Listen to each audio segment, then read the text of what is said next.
আজকে এই LG inverter ফ্রিজটা চেক করার জন্য আমি এসেছি। এর সমস্যা হলো যে কুলিং করছে না। তো চলো চেক করি স্টেপ বাই স্টেপ কী হয়েছে। তো যেহেতু এটা ইনভার্টার ফ্রিজ তাই এখানে লাগানো আছে পিসিবি, আর এলজির ক্ষেত্রে কিন্তু একটা এক্সট্রা ওএলপি লাগানো থাকে। ঠিক আছে, দেখতে পাচ্ছ এখানে। তো আমি খুললাম পিসিবিকে, দেখো খুব খারাপ অবস্থা হয়ে আছে, এটাকে ক্লিন করতে হবে। এখন ক্লিন আমাদের করা হয়ে গেছে।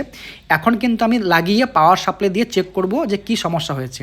আমি প্রথমে ইনপুট চেক করছি যে ইনপুট ভোল্টেজ ঠিকঠাক আসছে কিনা। দেখো ইনপুট ভোল্টেজ কিন্তু ওকে, ঠিক আছে। এখন চেক করছি যে থার্মোস্ট্যাট থেকে ভোল্টেজ ঠিকঠাক আসছে কি না।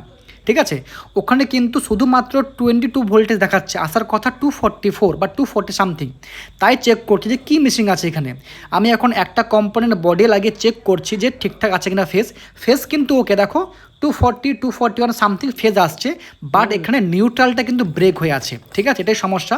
তো এটাই হচ্ছে থার্মোস্ট্যাটের ওয়্যার, দেখতে পাচ্ছ এখানে। আর এই যে ব্লু ওয়্যারটা, এখানে কিন্তু নিউট্রালটা ব্রেক হয়ে আছে, যাচ্ছে না।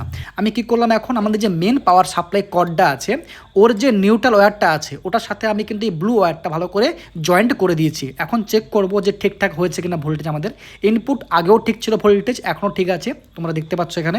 এখন চেক করব আউটপুট, ঠিক আছে, ঠিক হয়েছে কিনা। দেখো আউটপুট কিন্তু এখন সুন্দর হয়ে গেছে, 242 ভোল্টেজ কিন্তু দেখাচ্ছে।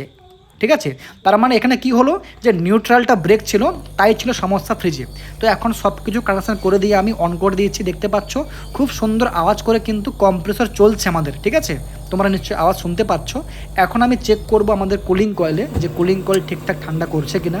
তো তোমরা দেখো আইসের লেয়ার কিন্তু চলে এসছে কুলিং কয়েলে, আর একদম ফার্স্ট ক্লাস ফ্রিজ কিন্তু আমাদের ঠান্ডা করছে, খুব সুন্দর ঠান্ডা করছে ফ্রিজ এখানে। তো কাজ তো হয়ে গেছে আমাদের ফিনিশ। ঠিক আছে, দেখা হচ্ছে কিন্তু আমাদের পরের ভিডিওতে।